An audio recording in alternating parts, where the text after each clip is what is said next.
ऐसे एक लड़का है जो कि आजकल सोशल मीडिया पे बहुत वायरल हुआ है। अच्छा। और मैं भी उसका फैन हूँ। मैं चाहूंगा कि मैं सबसे मिलवाऊं उसको। जी प्लीज मिल तो लेंगे, लेकिन एक वीडियो भी है जो मैं आपको दिखाना चाहता हूँ, आइए देखते हैं। अरे वाह, जोरदार तालियां हो जाए। नमस्कार सर, नमस्कार मैडम। नमस्कार, क्या नाम है आपका? স্যার ম্যাডাম, আমার নাম হরি, আর আমার সঙ্গে এসেছেন আমার স্ত্রী। নাম বলো স্যার ম্যাডামদের। क्या नाम है आपका? আমার নাম madam Kusum. Like a doll। कहाँ से आप? আর আমরা এসেছি সেই অনেক দূর কলকাতার থেকে আজকে খুবই কষ্ট করে আপনাদের সামনে এই আইডল মঞ্চে। वाह, आहा, इतनी खूबसूरत जगह जहाँ बर्फ पड़ती है, जन्नत से आए हैं आप। कैसे है, कैसा लग रहा है? আজকে স্যার ম্যাডাম আপনাদের সামনে এই প্রথম এসেছি, তাই খুবই ভালো লাগছে। अच्छा। কেননা আমাদের মতো সব শিল্পীদেরই স্বপ্ন থাকে এই আইডল মঞ্চে আসার, আপনাদেরকে গান শোনানোর। তাই আমাদেরও খুবই স্বপ্ন ছিল যে আমরাও একদিন ওই মুম্বাই আইডল মঞ্চে যাব। সেই স্বপ্নটা আজকে আমাদের পূরণ হয়েছে। তাই সত্যি স্যার ম্যাডাম মন থেকে খুবই ভালো লাগছে। क्या बात है, क्या बात है। वाह, गाना सीखे हो? হ্যাঁ ম্যাডাম, আমরা গান শিখতাম, অনেক ছোটবেলা থেকেই গান শিখতাম আমরা দুজনাই। তো আমরা একই গ্রামের, মানে একই গ্রাম থেকেই এসেছি, তাই তো। আর আমরা অনেক ছোটবেলা থেকেই গান শিখেছি, তো গান শিখেই আস্তে আস্তে আমরা এখানে ওখানে গান করতে লাগি। তো তারপরেই আমরা বড় হয়ে বিয়েটাও করে নিলাম, কারণ আমাদের মানুষে ভালোবাসে, সবাই আমাদের দুজনকে একসঙ্গে দেখতে চাই। তাই আমরা অনেক ছোটবেলা থেকেই গান শিখেছি। काम क्या करते हैं आप? কাজ বলতে স্যার ম্যাডাম এখন তেমন কোনো কাজ করা হয় না, কেননা মানুষ আমাদের খুবই ভালোবাসে। তাই তাদের ডাকে আমাদের তাদের কাছে ছুটে যেতে হয়, সেখানে গিয়ে তাদের সামনে পালা গান, বাউল গান, তরজা, এরকম গান, দেহদত্ত গান, এইসব গান তুলে ধরতে হয়। সেই জন্য স্যার ম্যাডাম সেই গান করার ফাঁকে আমরা আর কোনো কাজ করতে পারি না, তাই আর কোনো কাজ করা হয়ে ওঠে না। वाओ, मुझे ये पूछना है, ऐसा वो कौन सा टाइम था जब तुमने डिसाइड किया कि मुझे इंडियन आइडल में जाना है? আমরা স্যার ম্যাডাম একদিন অনেকটা দূরে গেছিলাম প্রোগ্রাম করতে। তো সেখানেই স্যার ম্যাডাম একটি দাদা ভাই আমাদের গান শুনে খুবই পছন্দ করেছিল। তো সেই দাদা ভাই আমাদের বলেছিল যে তোমরা কেন সেই আইডল মঞ্চে যাও না। আমি বললাম কোথায় আইডল মঞ্চ? বললো সেই মুম্বাইয়ে আইডল মঞ্চ আছে, সেখানে যাও, দেখবে তোমরা অনেক বড় শিল্পী হতে পারবে। सही बात है। क्या बात? वाह, তখন আমরা বললাম যে সেখানে গেলে কি আর কেউ গান শুনবে আমাদের? আমরা তো বাউল গান গাই, পালা গান গাই, তত্ত্ব গান গাই। তো বলেছিল যে অবশ্যই সেখানে সেরকম কিছুই দেখে না, সবাইকেই সুযোগ দেওয়া হয়। राइट। তাই তো স্যার ম্যাডাম আজকে আপনাদের সামনে এই আইডল মঞ্চে আসতে পেরেছি। সেই দাদা ভাই যদি না থাকতো আজকে আমরা এই আইডল মঞ্চে কোনোদিনও আসতে পারতাম না। Are you serious? क्या बात है सर? এটাই হলো স্যার ম্যাডাম আমাদের জীবনের প্রথম অডিশন। এর আগে আমরা কোথাও অডিশন দিইনি। अच्छा, आपकी लाइफ का पहला आप किसी रियलिटी शो में ऑडिशन दे रहे হ্যাঁ হ্যাঁ ম্যাডাম, এটাই হলো আমাদের প্রথম অডিশন। এর আগে আমরা কখনোই আইডল মঞ্চে অডিশন দিইনি। हैं? वाओ, तो अभी तक क्यों नहीं दिया आपने ऑडिशन? তার কারণ স্যার ম্যাডাম আমরা তখন অত জানতামও না, আর আমরা সবসময় আমাদের গান নিয়েই ব্যস্ত থাকতাম। আমরা এখানে ওখানে দেশে বিদেশে গান করে বেড়াতাম, মানুষকে আনন্দ দিতাম, তাদের ভালোবাসা নিতাম। তাই স্যার ম্যাডাম কখনো এখানে ওখানে কোনো জায়গায় আমরা কোনো রিয়ালিটি শোতেই অডিশন দেইনি। क्या? अरे ओ माय गॉड, मेरे हिसाब से आज ये तुमने यहाँ आकर प्रूफ कर दिया है कि कला किसी गुलाम नहीं। आप यहाँ क्यों आए हैं? আজকে এই আইডল মঞ্চে আমরা এসেছি স্বামী স্ত্রী। আপনাদেরকে একটি কি গান বলো স্যার ম্যাডামকে? কি গান? পালা গান। পালা গান বা তত্ত্ব গান, আপনারা যাই বলতে পারেন, সেই ধরনের একটি আর গান গানটা শোনানো। শুনুন, খুব ভালো লাগবে এই গানটি। হ্যাঁ, আর এই গানটি একদম মানে একটু অন্যরকম গান, আপনারা আমি শুনবেন। চুপ করে আছি এ নয় যে আমি বোবা, আমি কথা বলতে পারি। কথা বলতে পারে বেচারি, খুব কষ্টে আছে, কেননা এত দর্শক, মানে খুব টেনশন হচ্ছে আর কি, এটাই ভয় ভয় লাগছে, ভয় কেননা লাগছে। এত দর্শক আপনাদের মতো জাজেসদের সামনে এত দর্শকদের সামনে আজকে আমরা কেননা দাঁড়িয়েছি। আমি তো গ্রামে গ্রামে মানে আর কি প্রোগ্রাম করে বেড়াই, সেই জন্যই আর কি ভয় লাগছে। ভয় লাগছে সেটা বুঝতে পেরেছি। তাই স্যার ম্যাডাম আমি বলছি ওর তরফ থেকেও, তো আমরা এখানে ওখানে তো প্রোগ্রাম করে বেড়াই, তো লোকজন আমাদের খুবই ভালোবাসে, তাই সেই ধরনের একটি গান আজকে আপনাদের সামনে আমরা তুলে ধরবো। আশা করছি আপনাদের খুবই ভালো লাগবে। Are you serious? আর এই ধরনের গান, এই ধরনের দেবদত্ত পালা গান এর আগে কেউ কোনোদিন আইডল মঞ্চে গায়নি, আমরাই আজকে প্রথম গাইবো। আপনারা শুনুন, আপনাদের খুবই ভালো লাগবে। मैं आपके मतलब करेज की दाद देता हूँ, आपकी हिम्मत की दाद देता हूँ और आप लंबी सांस लेके तैयार हो जाए। All the best. ঠিক আছে স্যার ম্যাডাম, আমরা তো একজন ছোট্ট শিল্পী, কোন রকম যতটুকু করি একটু করার চেষ্টা করি যাতে মানুষের ভালো লাগে সেই রকম। তাই আমরা কিন্তু সেই কলকাতা থেকে অনেক স্বপ্ন আশা নিয়ে আজকে আপনাদের সামনে দাঁড়িয়েছি, যে আপনারা আমাদেরকে ফিরিয়ে দেবেন, একটা সুযোগ দেবেন, সেই জন্যই। का जो सपना है, अगर आप सच्ची मन से देते हैं वो सपना और आप उतने काबिल हैं वो सपना देखने के, तो डेफिनेटली हम आपको आगे लेके जाएंगे, ये पक्का वादा है, अगर आप डिजर्व करते हैं तो। আর আমাদের আপনারা সবাই আমাদের একটু আশীর্বাদ করবেন যেন আমরা জীবনে বড় শিল্পী হতে পারি, সবাইকে সুন্দর সুন্দর গান উপহার দিতে পারি, এইটুকুই স্যার ম্যাডাম আমাদেরকে আশীর্বাদ করবেন। तुमने बहुत सही प्लेटफॉर्म चुना है, बिकॉज इससे बड़ा देश का कोई प्लेटफॉर्म नहीं है। तो हमारा आशीर्वाद, हमारा प्यार আর এই কথার মাঝে অথবা গানের মাঝে যদি কোনো ভুল ত্রুটি হয়ে থাকে আমাদেরকে ক্ষমা করে দেবেন। আর বলো কি বলবো, আপনাদের সবাইকে হ্যাঁ, আর আপনাদের সবাইকে প্রণাম জানিয়ে আমরা আমাদের গান শুরু করছি। নমস্কার। All the best. बहुत अच्छे से गाओ। তো আজকে অজানা অনেক কিছু আমার জানবার বাসনা আমার গুরুদেবের কাছে, তাই জানবো গানে গানে। কেমন? একটা মরা নদীর চরে সর্পের মাথায় ব্যাঙের নিত, ময়ূর কেমনে নাচে রে,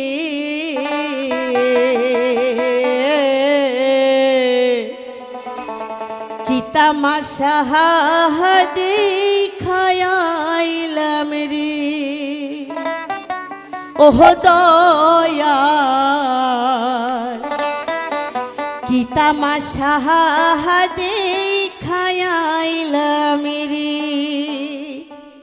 কি বলেছে গানের কথায়? একটা মরা নদীর চরে সর্পের মাথায় ব্যাঙের নৃত্য, মরা নদীর চরে সর্পের মাথায় ব্যাঙের নৃত্য, তা দেখে ময়ূর নাচে। এ আবার কেমন কথা? এই মরা নদীটা কি, আর এই সর্পটাই বা কি, আর ব্যাঙ কেনই বা নৃত্য করে, ব্যাঙই বা কে? একটু সুন্দরভাবে বলবেন গোসাই। কি তামাশা দেখাইলাম রে, ও দয়াল, কি তামাশা দেখাইলাম রে, একটা মরা নদীর চরে সর্পের মাথায় ব্যাঙের নৃত্য, ময়ূর কেমনে নাচে রে,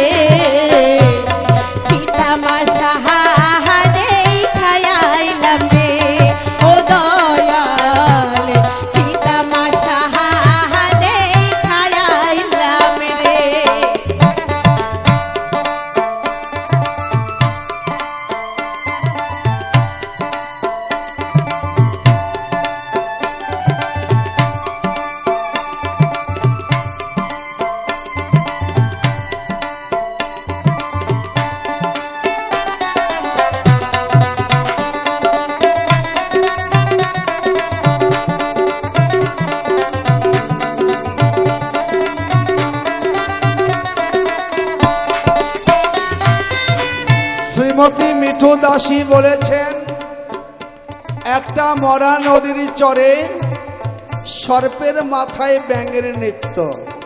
এই মরা নদীটা কি, সর্পটা কি, আর কি ব্যাঙটাই বা কে?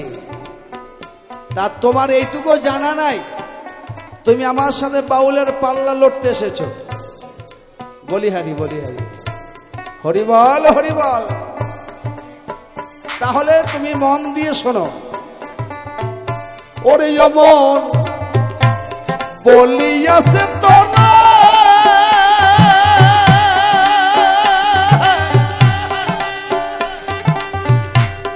ময়ূর নাচে নৃত্য করে সোনার ভেক্তারি রূপ পরে রে।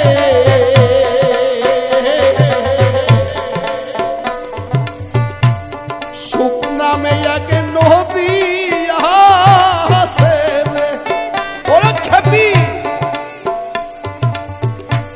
সুখ নামে এক নদী আছে রে। এই সুখ নামে নদী, বুঝতে পারলেন? যে নদী 30 দিনে মাস, 27 দিন থাকে শুকনো, 3 দিন আসে জোয়ার। তাহলে শুকনো 27 দিন, এটি হলো মরা। বোঝা গেল? 3 দিন আসে জোয়ার। তাই মহাজন বলছেন সুখ নামে এক নদী আছে রে। ওরে খেপি, সুখ নামে এক নদী আছে রে। সর্পের মাথায় ব্যাঙের নৃত্য। সর্পরূপী হলেন মা, আর ব্যাঙরূপী হলেন আমার পিতা। সর্পের মাথায় ব্যাঙের নৃত্য, এটা হলো সৃষ্টি তত্ত্বের মধ্যে পড়ে। ময়ূর কেমনে নাচে, এবার একটু অন্যদিকে চলে যাই। হরি বল, হরি বল, হরি বল। অনাদিরাদি প্রাণ গোবিন্দ যিনি একদিন বিরজার কাছে কথা দিয়েছিলেন, তিনি প্রাণ গোবিন্দ যিনি বিরজাকে কথা দিয়েছিলেন, তিনি কি কথা দিয়েছিলেন?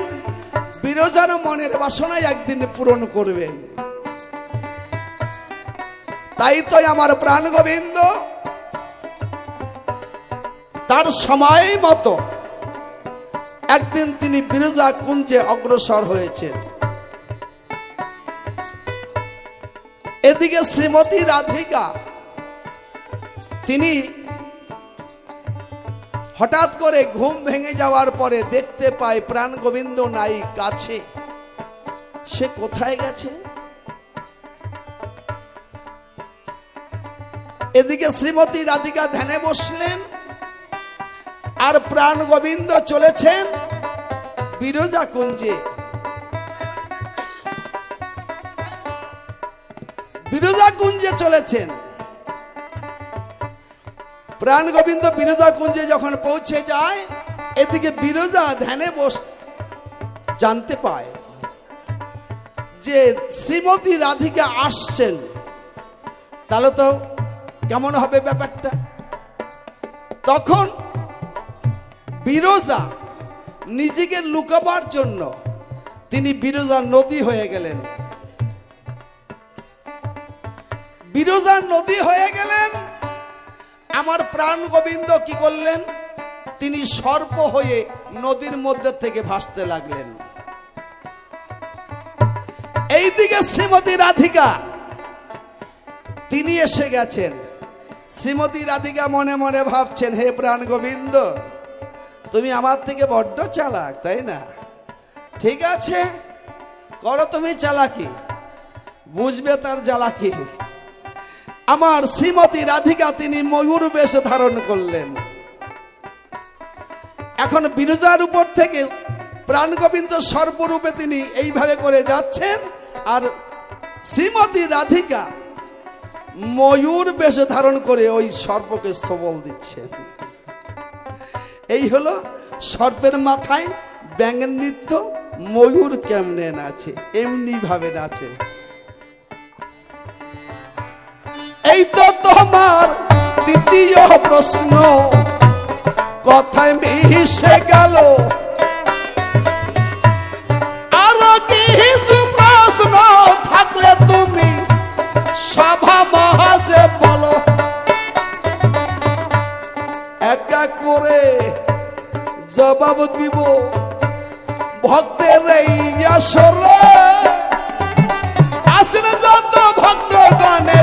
বসবেন এই সভাতে।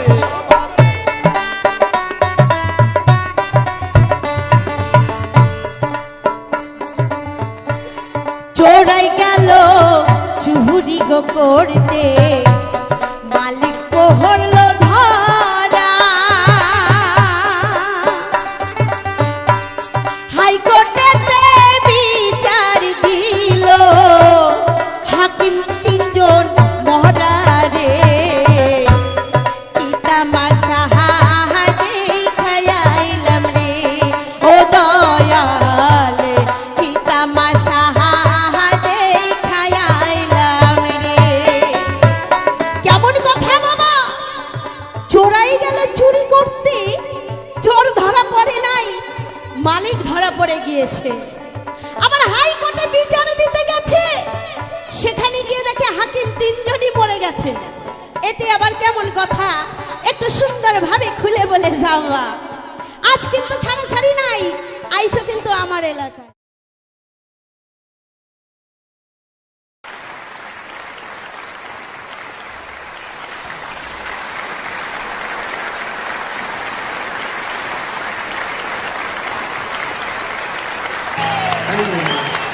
माय गॉड यार, क्या बात है, क्या बात है।